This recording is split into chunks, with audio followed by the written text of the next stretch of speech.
साथियों, 9 अगस्त 2022 को बिहार में महागठबंधन में नीतीश कुमार जी शामिल हुए और नीतीश कुमार जी के नेतृत्व में महागठबंधन 9 अगस्त 2022 को बना। जैसे ही महागठबंधन बिहार में बना, भारतीय जनता पार्टी के जो नेता दिल्ली में बैठे हुए थे, उनको 440 वोल्ट का तुरंत करंट लगा और भागे 23 सितंबर को पूर्णिया आए थे। इसी मैदान में सभा किया उन्होंने, बड़ा अनाप शनाप बोले। सम्मानित नेता आदरणीय लालू प्रसाद यादव जी के बारे में भी, बिहार के मुख्यमंत्री माननीय नीतीश कुमार जी के बारे में भी बड़ा अनाप शनाप बोले। क्या क्या बोले उस पर चर्चा करेंगे हम, लेकिन अभी आज भी आए हैं वाल्मीकि नगर, और वाल्मीकि नगर में उतरने के साथ उन्होंने कहा है कि नीतीश कुमार जी को हर 3 महीने में प्रधानमंत्री बनने का सपना आता है।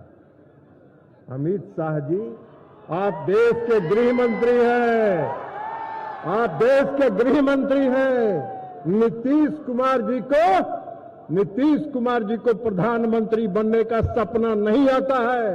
आपको सपना आता है कि 2024 में कैसे सड़क पर आप टहलिएगा और रोड पर घूमने का काम करिएगा, यह सपना आपको आता है। इसलिए कि बिहार में जिस दिन महागठबंधन बना, उस दिन तय हो गया कि बिहार में 40 की 40 सीट महागठबंधन जीतेगी। 23 सितंबर को यहां आए थे, 23 सितंबर को भी यहां आए थे पिछले साल 2022 में। कल ही हम उनका भाषण पढ़ रहे थे, 23 सितंबर का उनका भाषण पढ़ रहे थे। भाषण में उन्होंने कहा कि नीतीश कुमार जी ने जॉर्ज फर्नांडिस को ठगा। अरे आपका कितना दिन का राजनीतिक इतिहास है? आप कितने दिन आपका राजनीतिक इतिहास है? आपको क्या मालूम है? जब जॉर्ज फर्नांडिस साहब मुजफ्फरपुर से चुनाव हार गए तो नीतीश कुमार जी ने उनको राज्यसभा में भेजने का काम किया। भारतीय जनता पार्टी ने नहीं भेजा था। नीतीश कुमार जी अपने बुजुर्गों का नेतृत्व का, जो बुजुर्ग नेतृत्व करते हैं उनका सम्मान करना चाहते हैं। सम्मान करना तो आप नहीं जानते, लेकिन है। महागठबंधन बना और आज इस रैली में हम लोग आए हैं आपसे यह आग्रह करने के लिए कि महागठबंधन इसलिए बना है कि देश का लोकतंत्र आज खतरे में है। देश का लोकतंत्र खतरे में है। देश की सारी जो संवैधानिक संस्थाएं हैं वो समाप्त हो चुकी हैं। वो भारतीय जनता पार्टी के मुट्ठी में कैद है। उसको मुक्त कराना है और देश में फिर से लोकतंत्र स्थापित करना है। क्या हो रहा है? क्या होता है? आज ये भी बोले हैं वाल्मीकि नगर में कि जंगल राज के प्रतीक लालू प्रसाद यादव जी के गोद में बैठ गए जाके नीतीश कुमार। लालू प्रसाद जी जंगल राज के प्रतीक नहीं है। बिहार में सामाजिक न्याय की लड़ाई के सूत्रधार के प्रतीक के रूप में है। आपको क्या मालूम है? आपको क्या पता है? आप कुछ नहीं जानते हैं, इतिहास नहीं जानते हैं, राजनीति का भूगोल नहीं जानते हैं। लेकिन देश बचाना है, देश बचाना है। क्या है देश में? कौन सी संस्थाएं आज देश में? सीबीआई, ईडी, इनकम टैक्स, चुनाव आयोग, सबको कैद करके रखे हैं। कोई कहीं बाहर नहीं जा सकता है। और वो लोकतंत्र का चौथा स्तंभ था। लोकतंत्र का चौथा स्तंभ था मीडिया। हम इन साथियों के बारे में नहीं कह रहे जो यहाँ मीडिया के हमारे साथी हैं, इसलिए कि इनका दोष नहीं है। ये मीडिया के साथियों का दोष नहीं है। इनका जो मैनेजमेंट है वो पूंजीपतियों के हाथ में है और सारे पूंजीपति उस पर कब्जा कर चुके हैं। कोई खबर नहीं चल सकती है।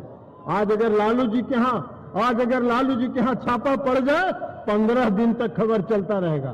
सुबह, दोपहर, शाम, रात, हर 2 घंटा पर चलेगा। 81,000 करोड़ का फ्रॉड, कारपोरेट फ्रॉड इस देश में हुआ। 81,000 करोड़ का कॉर्पोरेट फ्रॉड हुआ। कितने दिन मीडिया में चला? कौन सी मीडिया के लोगों ने इसको देखने का काम किया? कौन सी मीडिया ने दिखाने का काम किया? किसी ने नहीं दिखाने का काम किया। इस देश की सरकार ने एक शब्द नहीं कहा।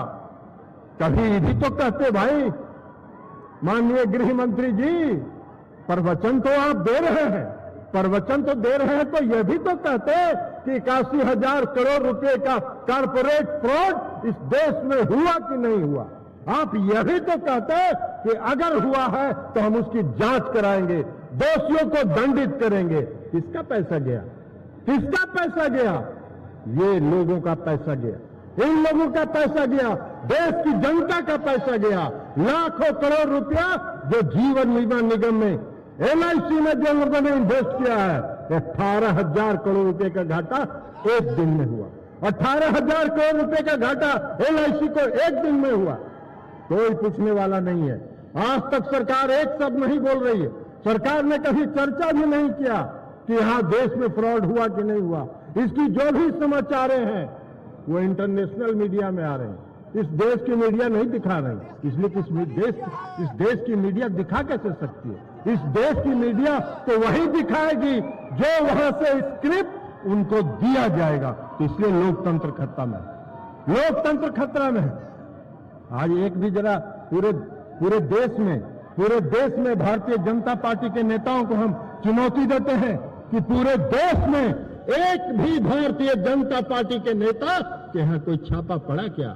CBI हो, ED हो या इनकम टैक्स हो, नहीं पड़ा, नहीं पड़ेगा। इसलिए कि कोई कितना भी भ्रष्ट हो, अगर भारतीय जनता पार्टी में शामिल हो गया तो Bharatiya Janata party washing machine है, वो वॉशिंग मशीन से साफ होकर चकाचक होकर निकल गए। अरे वाह भाई, अरे वाह भाई, ऐसा वॉशिंग मशीन चला रहे हो। आज देश का लोकतंत्र खतरे में है। देश में अघोषित आपातकाल है, देश में इमरजेंसी से भी बदतर स्थिति है। इसलिए लोकतंत्र खतरे में। देश को आज बचाने की आवश्यकता है, इस लोकतंत्र को बचाने की आवश्यकता है। जो संवैधानिक संस्थाएं हैं, वो जो उनके मुट्ठी में कैद है, उसको मुक्त कराने की आवश्यकता है। और उसको मुक्त अगर कराना है तो 2024 में भाजपा मुक्त भारत का निर्माण करना होगा। और इस रैली में आज हम ये संकल्प लेने के लिए आए हैं।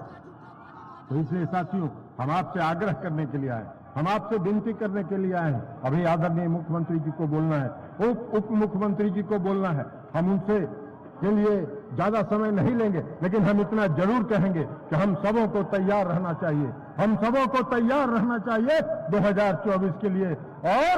और अमित शाह जी, सपना आप देखते रहिए, चाहे जितना सपना आप देखिए, चाहे जितना मीडिया का इस्तेमाल कीजिए लड़ाई लगवाने में, महागठबंधन में एक दूसरे में तफरका पैदा करने में, जितना मीडिया का इस्तेमाल करना है करते रहिए।